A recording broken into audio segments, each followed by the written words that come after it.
बृहस्पतिवार की पौराणिक व्रत कथा। गुरुवार व्रत करने से बृहस्पति देवता प्रसन्न होते हैं। यह व्रत अत्यंत फलदायी है। अग्नि पुराण के अनुसार अनुराधा नक्षत्र युक्त गुरुवार से आरंभ करके 7 गुरुवार व्रत करने से बृहस्पति ग्रह की हर पीड़ा से मुक्ति मिलती है। बृहस्पतिवार व्रत कथा। प्राचीन समय की बात है। एक नगर में एक बड़ा व्यापारी रहता था।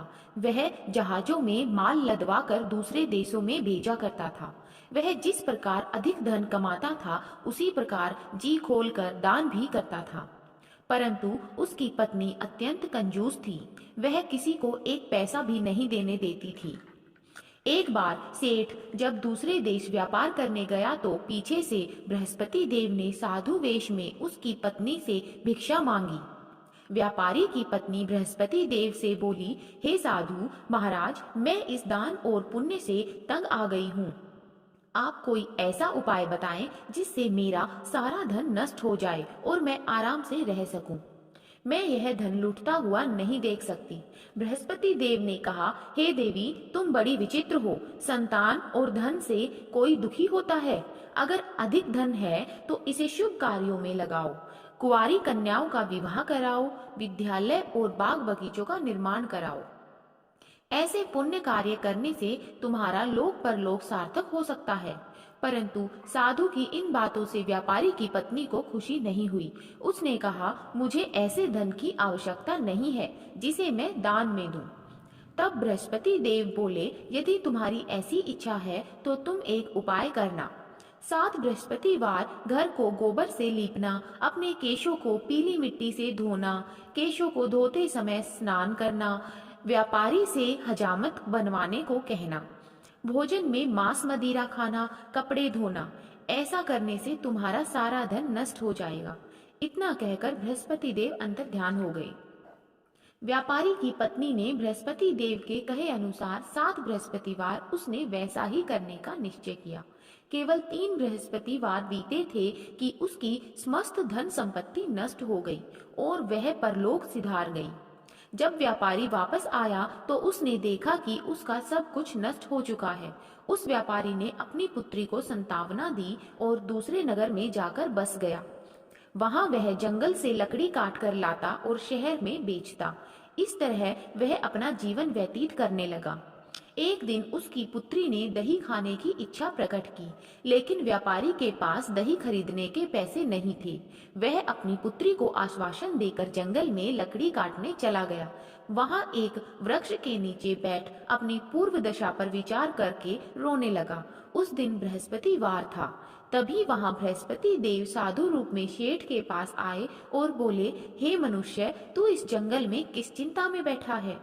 तब व्यापारी बोला, हे महाराज, आप सब कुछ जानते हैं। इतना कहकर व्यापारी अपनी कहानी सुनाकर रो पड़ा।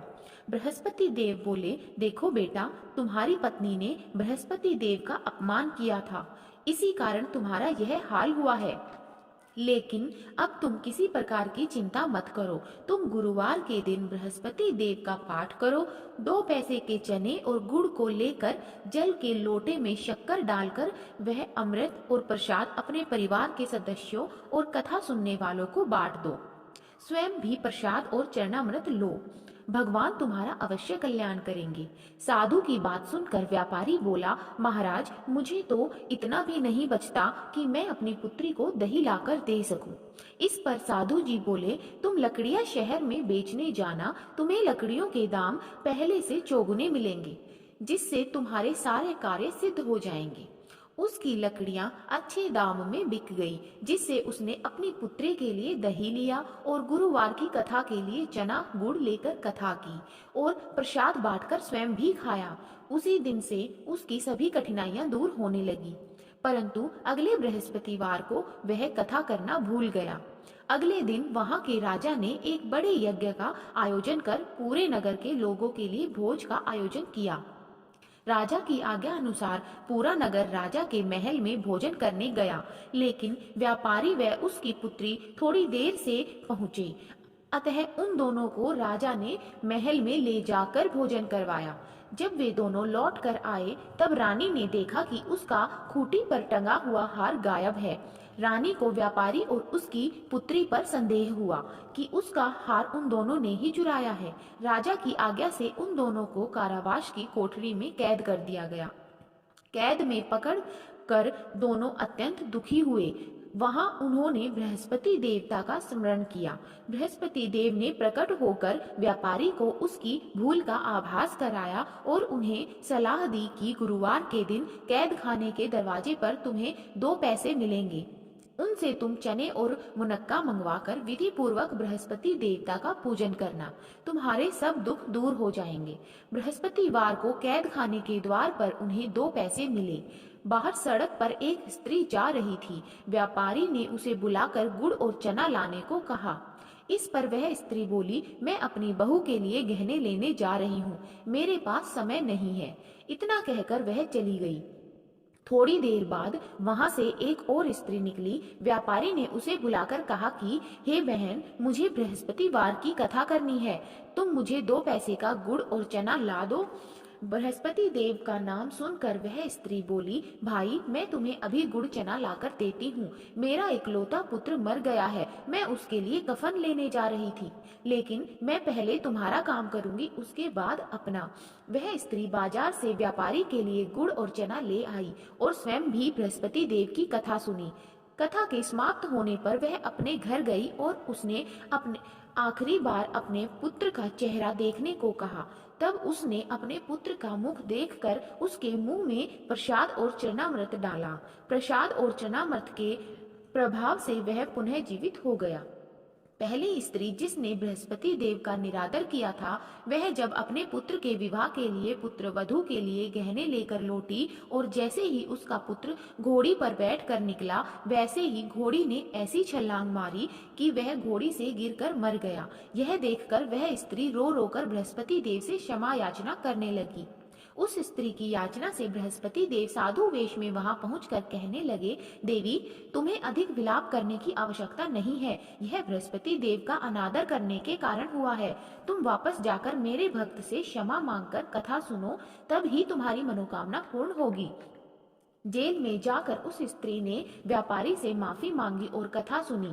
कथा के उपरांत वह प्रसाद और चरणामृत लेकर अपने घर वापस गई। घर आकर उसने चरणामृत अपने मृत पुत्र के मुख में डाला। चरणामृत के प्रभाव से उसका पुत्र भी जीवित हो उठा। उसी रात बृहस्पति देव राजा के सपने में आए और बोले, हे राजन, तूने जिस व्यापारी और उसकी पुत्री को जेल में कैद कर रखा है वह बिल्कुल निर्दोष है। तुम्हारी रानी का हार वहीं खूंटी पर टंगा है। दिन निकला तो राजा रानी ने हार खूंटी पर लटका हुआ देखा।